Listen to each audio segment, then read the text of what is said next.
على رسول الله وآله وصحبه ومن والاه رب زدنا علما ولا تزغ قلوبنا بعد إذ هديتنا وهب لنا من لدنك رحمة إنك أنت الوهاب.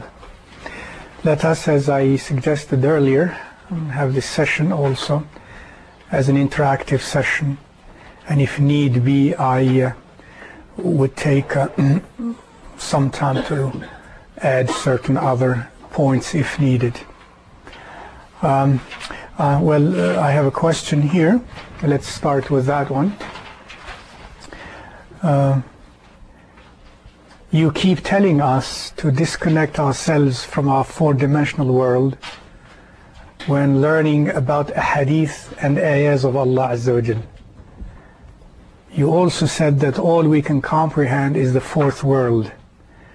So where do you want us to go with our qalb and aql? Alhamdulillah, well, that's a critical view. And since we are critical, and that's fine, I'm going to be critical. Do you think I ever said that I tell you to disconnect yourselves from your four-dimensional world when learning about the hadith and ayahs of Allah? Did I ever make that statement? Be careful. Do not extend it to what I didn't say. I have never made such a statement. And that's one way to understand what I say, which I did not say. I never said that. I was very specific about the question of Qada and Qadar when it comes to connecting Tawheed al-Rububiyyah and Tawheed al-Uluhiyyah. When it comes to trying to understand, if you want to understand that, if you want to understand the Mashiach of Allah subhanahu wa ta'ala that existed before any creation was, and our free will. If you don't do that, you will be one of three situations.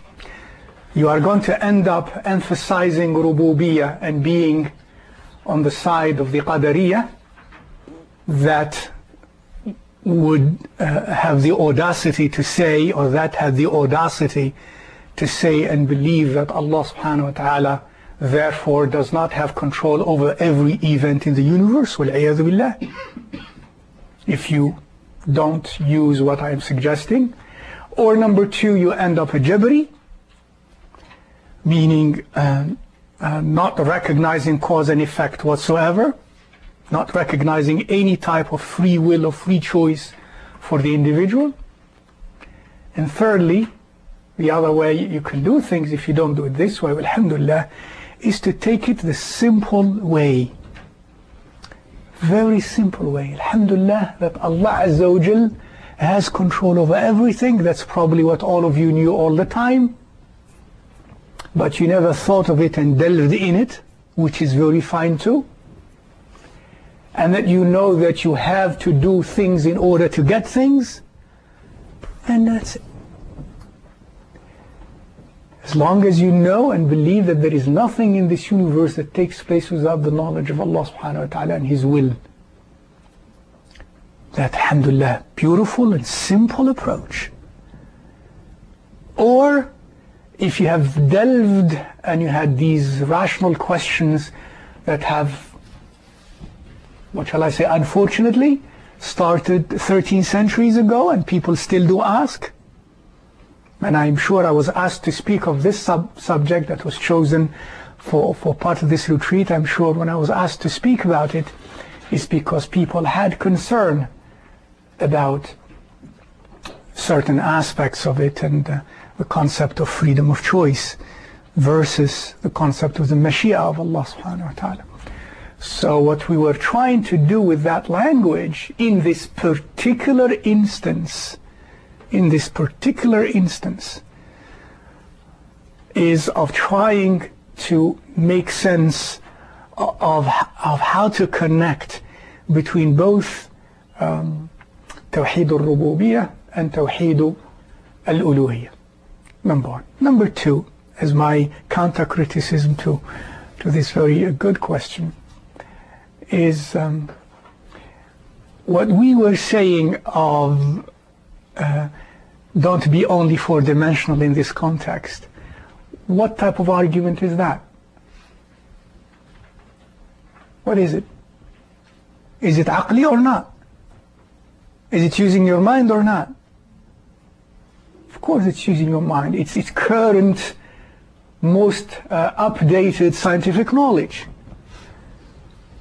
I am only helping you use your aql in accordance to the most updated and current scientific knowledge. So you are overusing your aql if you want, in this case. Some it will help them, some perhaps it won't help them. And please you tell me, because I would like really to know how much of this has been helpful or ambiguous to you, or even maybe made it worse.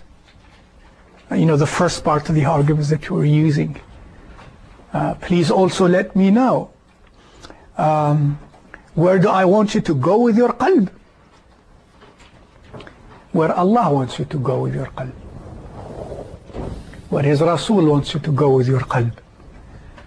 To Him.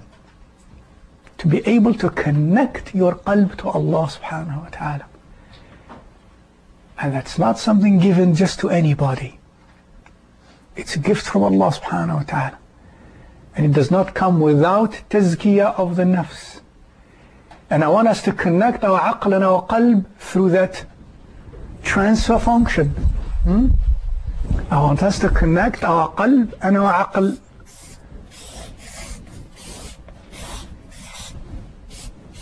input of aql, data, qalb. This is how they interact. Output. How you are going to view this data, how you're going to understand it, how you're going to interpret it, depends on what's inside here, and that's how your aql and your qalb connect. And in order for this to be a proper transfer function, it cannot be done without tazkiyatun nafs. And only then certain concepts of aql will be clearer. And the output will be what it should be, not what I am.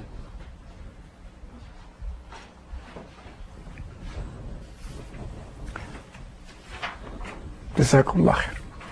Okay, next question. Yes, sister. Can you maybe talk about how Qadar and Dua and Istikhara they come to play together? Barakallah fik. How does Al-Qadar and Dua, invocation, asking Allah subhanahu wa ta'ala, how do they come together? And here again, the three views. Those who are Qadariyah, or those who are Jabriyah anyways, say nothing you do, you have any control over it. Dua or no dua, all of that doesn't count. It does not matter.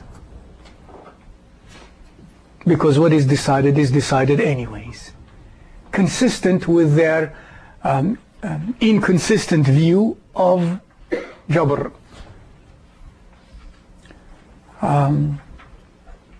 There are those who say, no, you go ahead and do dua, it's good, but it doesn't change anything.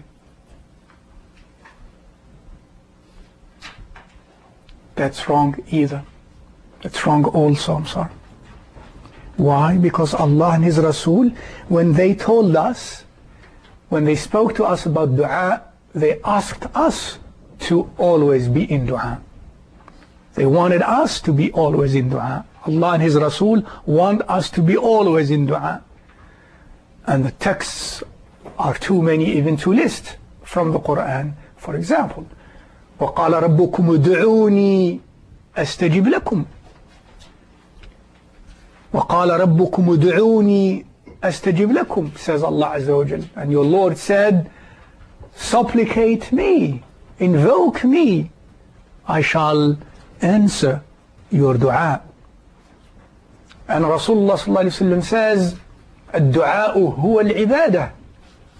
Dua is the ibadah. And we have already established that human beings, as far as this dimension of ours, as far as we're concerned, we are asked to do things, and doing things has an effect. That is the rule, that is the logic that Allah SWT sets for us in our dimensions as far as we are concerned. And doing things, as Allah SWT asks, that's part of Tawheed of what? Al-Ubudiyyah. Please keep that in mind. Doing things, and part of doing things as Allah asks us is dua, salah, dhikr, to be truthful, not to lie, not to cheat, to work, to have a job, to get married. You can't have children without getting married. You can't be warm without having clothes. You can't buy food without having money. You can't have money without begging or without working. And Rasulullah ﷺ says the one who works is better than the one who begs. This is all part of Tawheedul Ubudiyyah. And dua is part of Tawheedul Ubudiyyah.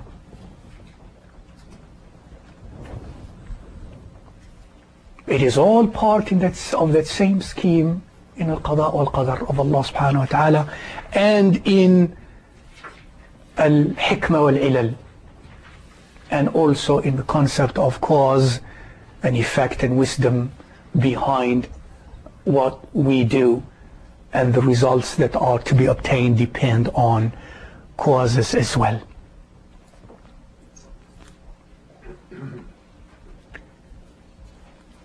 Dua, the cause that leads to a fruit of my action, is itself part of that qadar.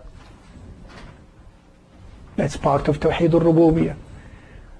The cause itself that I must undertake in order to have things done, that is part of that qadar as well. The dua is part of it. Does the dua change things? Yes, as far as we are concerned. As far as we are concerned. As far as Allah SWT is concerned, in that cosmic Mashiach, no. But those are two different dimensions.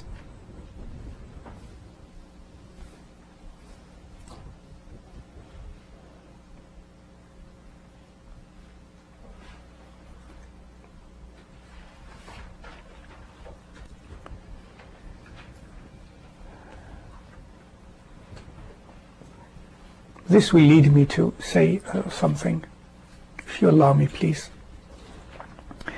Having that Tawheed of Rububiyyah, having that belief in the Qadar, as we are explaining, as the first hadith told us, what did the first hadith teach us? What will it produce?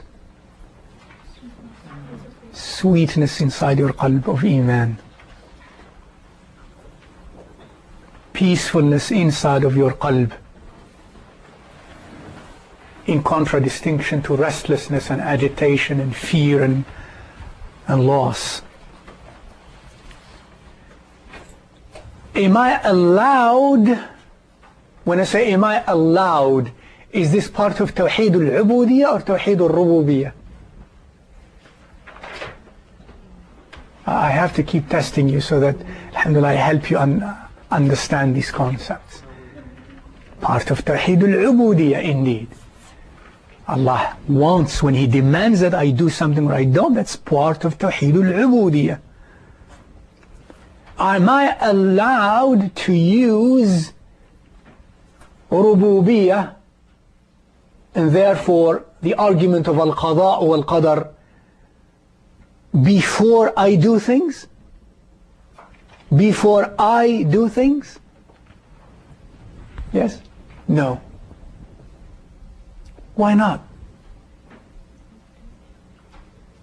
Who can answer me methodically? Just try. Why not? It's very simple, just in the words I've been sharing with you together. Huh?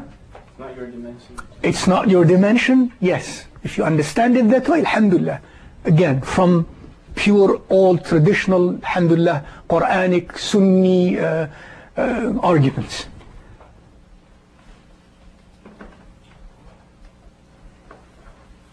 Yes? You won't do anything. You'll just sit there. You'll be stagnant. I can't remember the exact. And that will be violation of what? Of Tawheed al-Ubudiyyah. I can't do that, because if I did that, I'll be violating Tawheed al-Ubudiyyah. I will not be a abd of Allah subhanahu wa ta'ala as He wants me. I'll be violating Tawheed al-Ubudiyyah. Remember, Tawheed al-Ubudiyyah requires action. It's one way to understand it. It's very simple, very clear. Tawheed al-Ubudiyyah requires action. You do things, you obey Allah subhanahu wa ta'ala. And He says, وَأَن لَيْسَ لِلْإِنسَانِ إِلَّا مَا سَعَى. The fruits that you will reap in your life depend on what you do, says Allah Azza wa Jalla. Allah Azza wa Jalla says, قُلْ اعْمَلُوا فَسَيَرَ اللَّهُ عَمَلَكُمْ وَرَسُولُهُ. Says Allah Azza wa Jalla, tell them, do, act, do things. And so on. وَأَقِيمُوا الصَّلَاةَ وَآتُوا الزَّكَاةَ. Perform your salah, perform your zakah.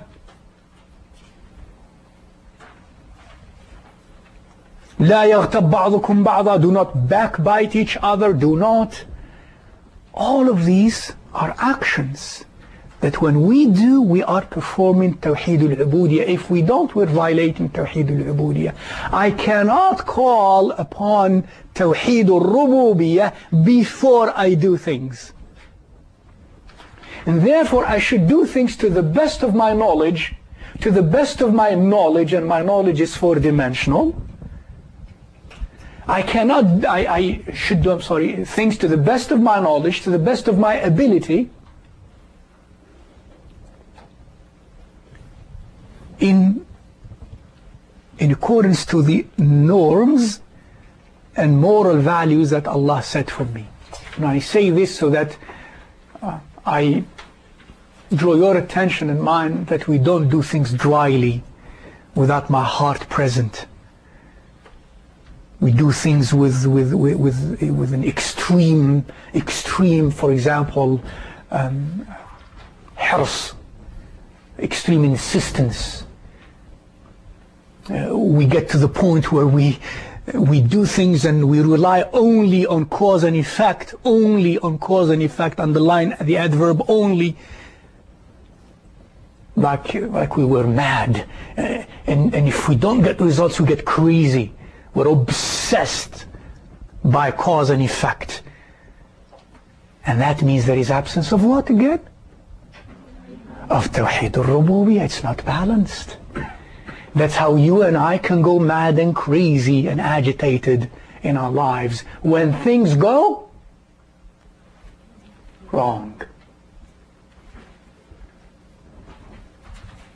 And even before things go wrong, if I don't have this principle, the way I do things, I do it with such an extreme, excessive intensity that it would hurt me inside.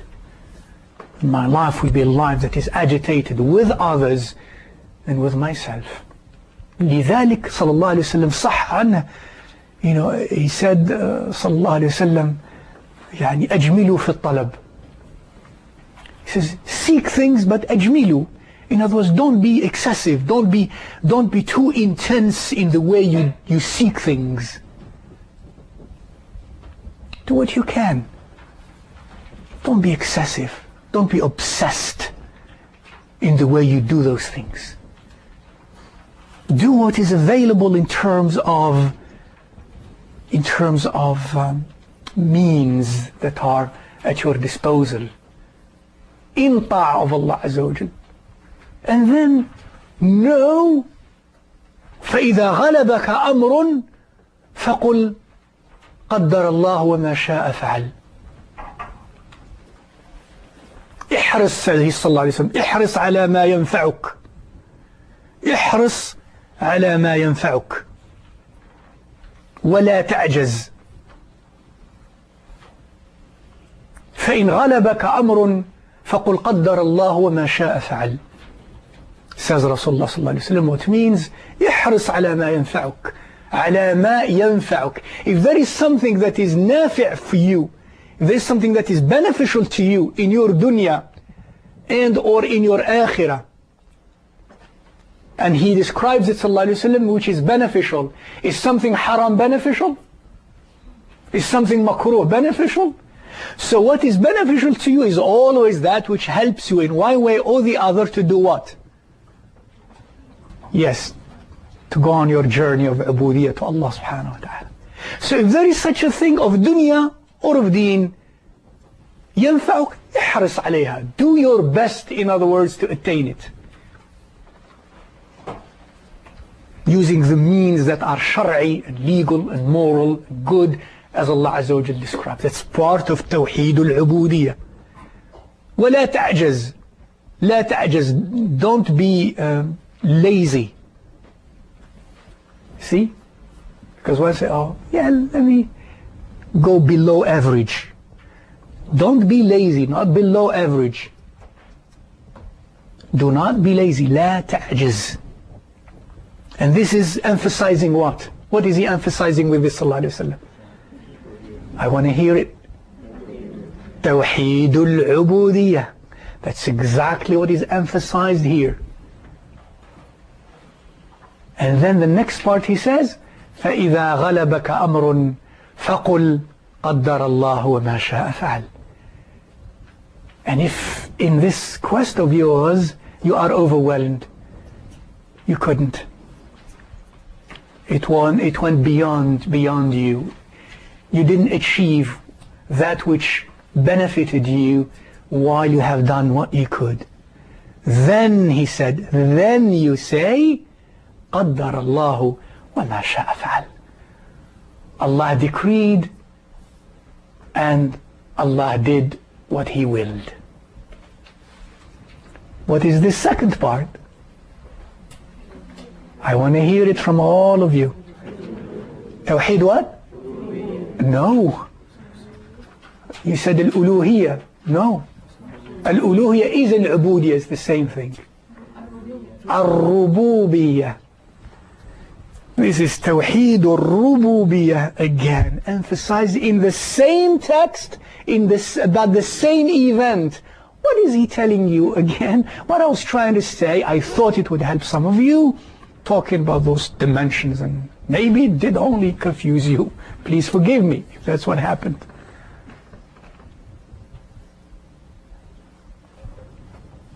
فَقُلْ قَدَّرَ اللَّهُ وَمَا شَاءَ فَعَلَ. Now I want you to reason with me, understanding this text. No, actually before it I'm going to give you another text, and then I want you to analyze it for me. As to when we call for Tawheed al-Rububiyyah, and when our heart should be filled with that.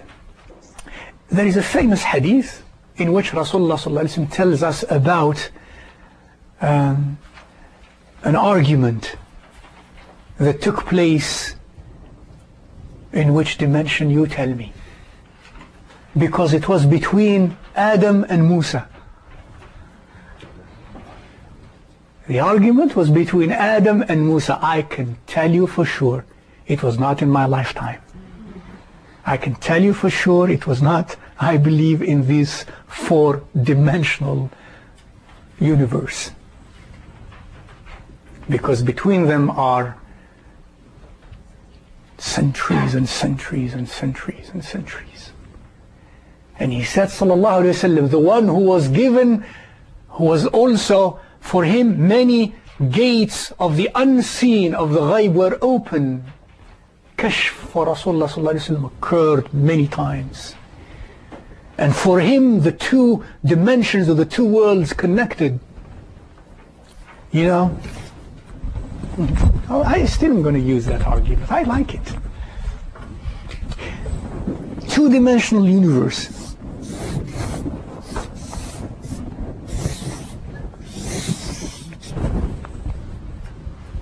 This will never connect with this unless I break this or this.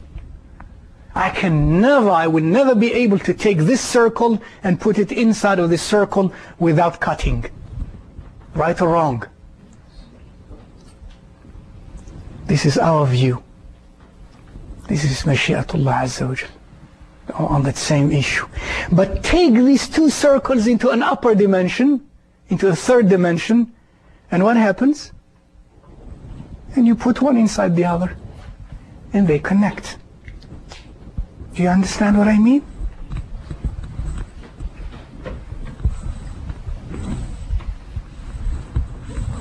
For those who are helped. It's very clear. It's a beautiful analogy if you take time, inshallah, to reflect on it for a while. So Musa and Adam, alayhim as-salam, says Rasulullah SAW to us, are having a four-dimensional discourse. He didn't use those words, of course. أن موسى وآدم تحاجا. They had an argument. Musa alayhi salam said to his father Adam, to our father Adam alayhi salam, أنت أخرجتنا وخيبتنا وأخرجتنا من الجنة. It is you who has taken yourself in one text and have taken us from Jannah. Adam replied, isn't it you to whom Allah subhanahu wa ta'ala gave the great gift of being his Kalim, to whom he spoke directly? Subhanahu wa ta'ala. You are telling me that?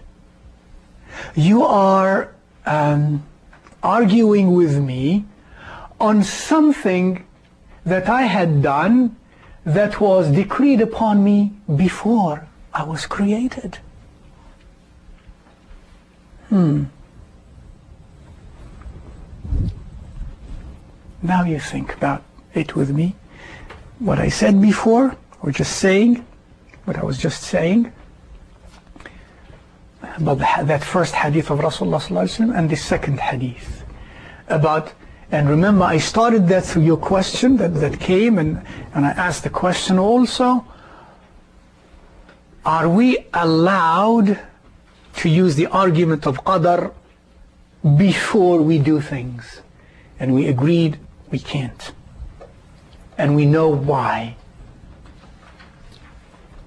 Now my next question is, what do these two texts tell you and me?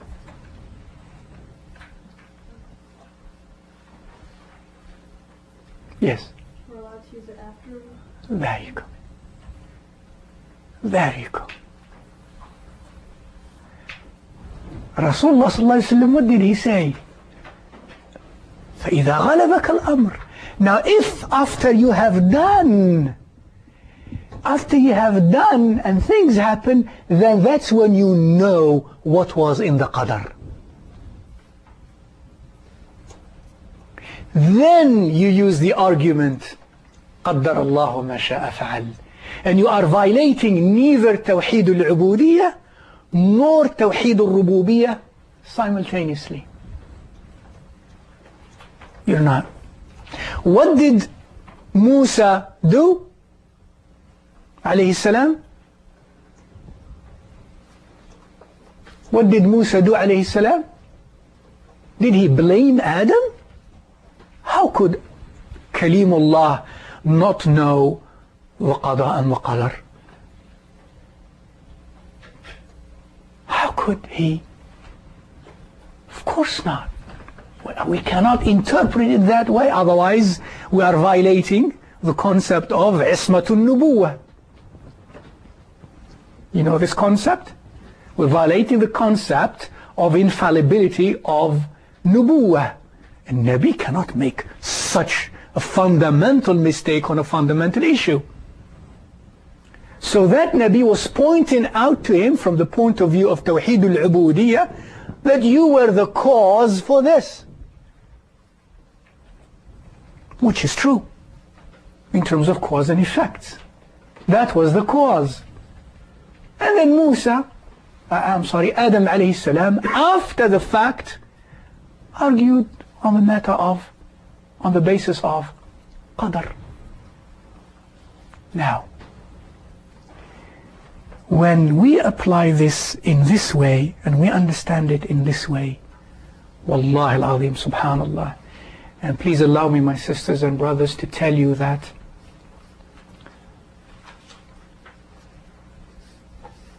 you will not find peace. This is the only way I can tell you. Repeat the same words of Ubadah ibn Samit radiallahu ta'ala anhu.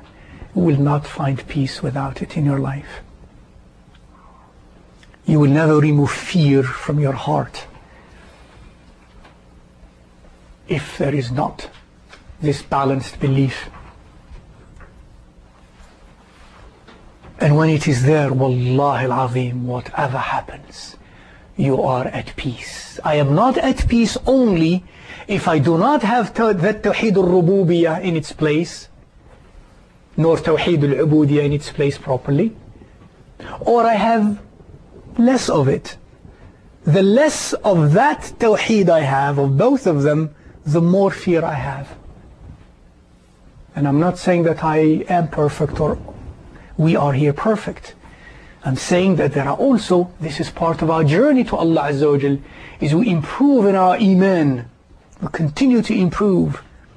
And the more I am actualizing Tawheed al-Rububiyyah and Tawheed al-Ubudiyyah in my life, the more peaceful I am in my life.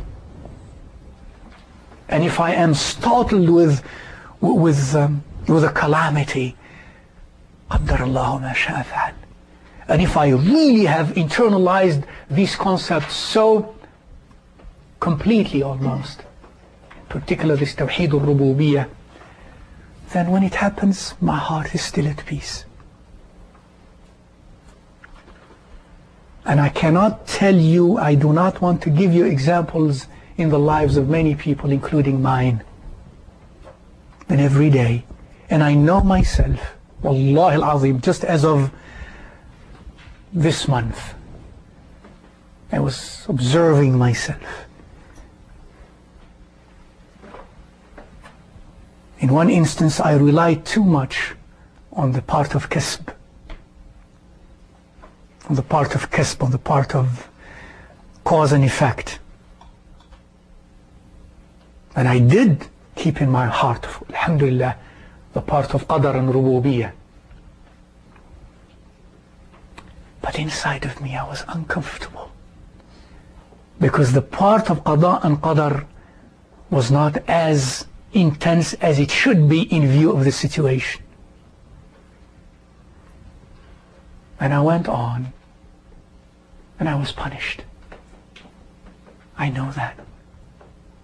I know what happened to me, I know that. Because later on, on the same occasion, or the same thing, the same scenario, I decided to act otherwise. I reflected into myself and I said, this has to do with my internalization of Tawheed al-Rububiyyah. And I still did what I felt I have to do gently, of things, causes that I have to prepare. I did do that too. But now I added inside my qalb and my conviction of Tawheed al-Rububiyyah. And La ilaha illallah. I just cannot explain it to you.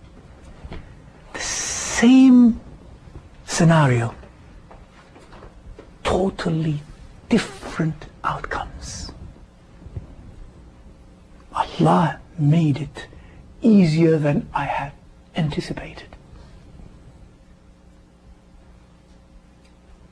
And I know. And this is not the first time,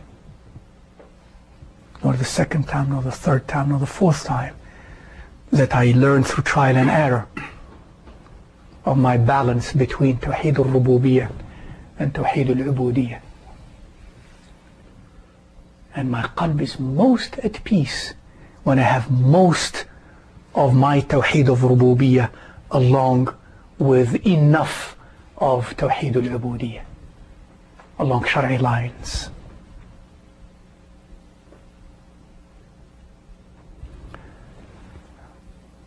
Ya'lam Allah, it is not coming from here only what I am telling you. It is coming from both. From here and here. And experience. In addition to what our most august and eloquent and beautiful scholars, rahimahumullah ta'ala, have said in explaining these concepts, and have also expressed of experiences in their own lives, in the lives of many. Allah ta'ala alam. Yes, sister. I might sound a bit awkward in how I want to word this, but please bear with me. I think what I need to ask has to do with what you just said. Suppose, like, you know, a person decides to do something after much thought and after much reflection, but at the same time it will cause some sort of grief or unhappiness to someone else, but you feel that you needed to do what you have to do, and then you just do it, and then you kind of, you know, paralyzed by fear. Well, if I do it, then I might die in this position where I have not fulfilled that person's right, but I feel I had to do it. If I didn't do it, it wouldn't really help me or the person to grow towards or come towards Allah.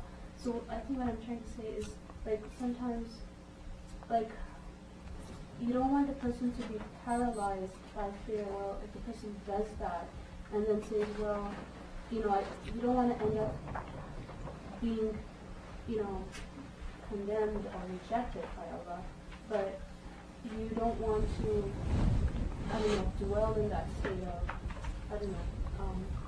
No, if this is not a matter of Qada and Qadar, this is a matter of pure Ubudiyyah. What you are going to do and you want and you need to do, is it Shari'i or is it not? That's where the answer lies. It's a very Shari'i, Dini Amr matter. It is not Kawni. It's not a matter of, we don't have to go to that level to answer that question. Simply, you have to, if you need help, you have to present this case, if it is difficult, to a scholar, Allah-fearing scholar, and tell them, this is what I want to do, this is what I feel I need to do, this is what I feel it's good for me. Is it Shari'i or not? And certainly Shara' always instructs or requires us to do, and Shara' requires us to do things only when they are, and they are, good for us. Sometimes I may, because of the state of my qalb, I may believe, that's the output, that something is bad for me. But actually, upon a different analysis by a more stable qalb, it's good for me, or vice versa. So my judgment, it's a value judgment that I made about something being good or bad for me. Is it really good or bad for me? That's one question, and that's why people of knowledge and of taqwa and experience and of ilm perhaps will help you answer that question for yourself. And then if it is shar'i, alhamdulillah, if it is shar'i and not haram, not makruh, and you have that right, how does this issue relate to the right of the other person? That's also a shar'i answer. It's not a speculation. It's not because I want to do it, or is that right that the person has, does it override the right that I have? This is an intricate fiqhi question. And then when the scholar knows what that matter is, what that right is, then he can make a judgment, or she can make a judgment, a fiqhi, shar'i judgment. Yes, you go ahead. Or no, you don't go ahead at all, or you have a choice to go ahead or not go ahead. We shall learn, inshaAllah ta'ala, in the session of Maqasid al-Sharia more about this, more about how some Shari'i decisions are made by Islamic scholarship, and that not only to know that something is halal and haram by the text, but also the scholars look at the probable consequences of that which is halal or haram, the probable consequences on self and on others as well. And there is an intricate, very beautiful and methodical way by which scholarship does that. So since your case is not specific, I don't know what it is, it's a general case, put in general words, this is the answer. So it does not have to do with the qadar as far as you're concerned in this case. It has to do with the right of someone else, and it has to do with whether that which you want to do is halal or haram, and does it remain shar'i wise required from you to do, if it were required from you to do. In the case it is in the case that you mentioned, when the right of someone else is to be weighed as well. Yes. I just have a question. I understand we're not supposed to be using, I guess, Qadar as an excuse for maybe our own actions, like sins and different things. So I'm just wondering, how does that fit in with the conversation between the Prophet Adam and Moses? That's a good question. When did Adam use that? Of course, it's after. It's much after, of course, centuries after, millennia after. That is Qadar Allah ma sha'a fa'al. And that's, wallahi al-azim, a source of peace. Both. Even if you rely on that Tawheed al-Rububiyyah excessively, you won't have that peace. Because the concept of Tawheed al-Ubudiyyah will always haunt you, even if you don't understand it, it's natural. Allah created you in a world where cause and effect exists around you all the time. You can't ignore what inside of you, it tells you, no, this is not right. You can't ignore that call inside of you. Allah made it inside of you. You cannot feel warm if you don't put clothes on. So Allah Azza wa Jal has made that argument of causality around us and in us all the time. I can't ignore that either. And similarly, the Tawheed of the Rububiyyah, it's inside of us as well. That's the fitrah as well. You can't deny it, you can't ignore it. So it's after the fact that I may use the argument of al-qada al-qadar, when I did what I could. And if I didn't do what I could I still use al-qadar? Yes, I still, Qadar Allah ma sha'a fa'al. But I remember what will come and to haunt me, I didn't do what I had to do in terms of Tawheed al-Ubudiyyah. Yes, sister. Wa alaykum as-salam.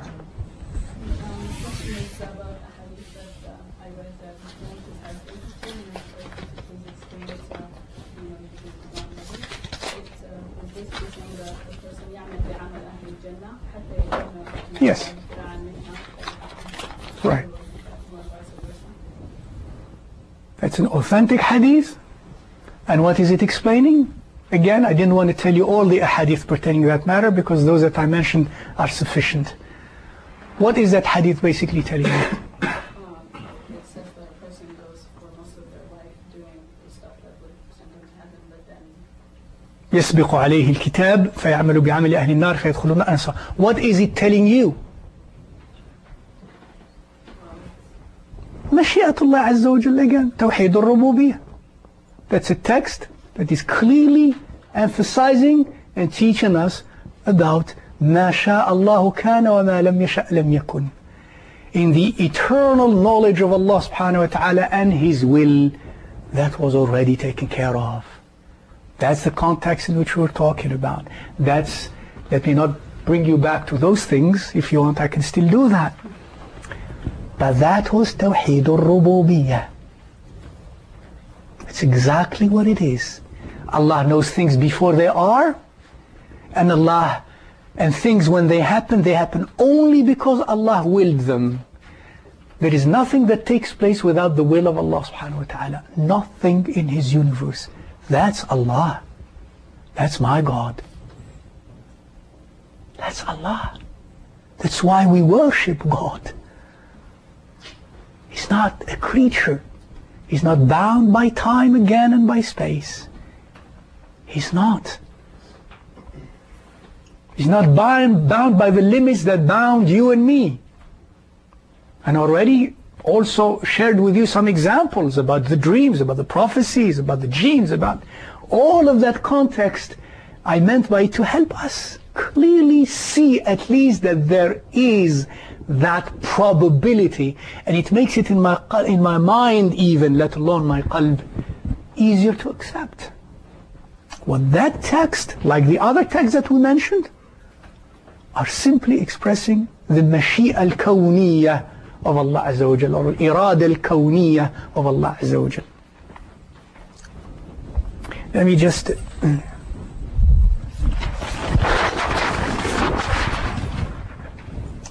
Irada.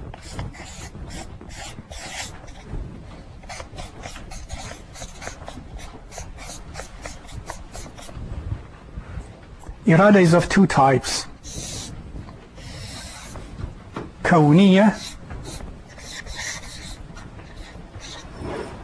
and Shar'iyya. Kawniyya is also called Qadariyya, and Shar'iyya is also called Diniyya.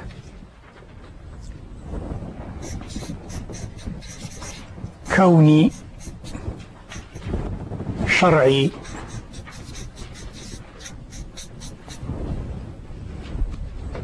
and you have to have your mind trained to operate at the same time in different fields of existence. Some of you who learned vector fields and those things in math and all those things, they help you. Two different fields of irada. Irada al-Kawniyya is equal to, I think if I didn't put it this way previously, it was an inaccuracy on my part. This is called Mashi'a.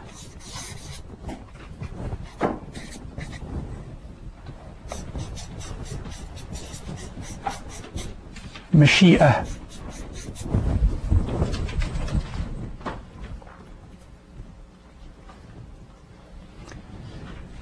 Everything is subjected to this one. Two different iradas. Irada is will, or maybe even this is called will, Mashi'a is called will, and irada is called volition. Words only. Now, the same word is used. This is the irada of Allah, but which irada do we mean? This one or this one? If it is this one, nothing changes it. It is still will, but when we say will, when Allah wills something, it will be. What we mean is this irada, this will. But I can say Allah wills something, but it does not be. Which will is that? Second one. This is Shar'i. irada. This is part of tawheed of what? Al-ubudiyya. That's where I do and I don't, and I obey and I disobey, wal-'iyadhu billah.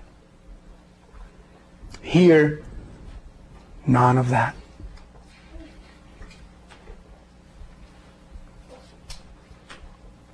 So when we say irada, which one is it? That's why when Allah Azza wa Jal commands us to perform salah, does He will it or not? Which will? Shar'i will, not kawni will. Shar'i will, not kawni will. That's why some of us disobey. He did not make this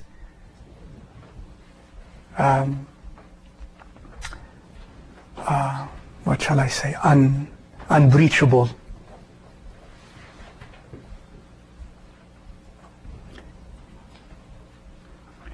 In his irada, in his will, does everything he wills, does he love everything he wills?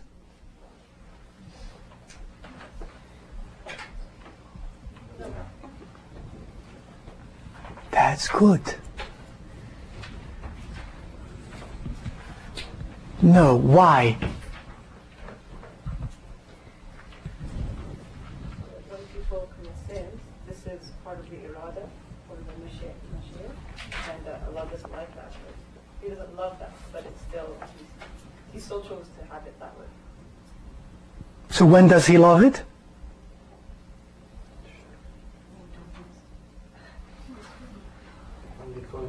When it is this one. When it is this one.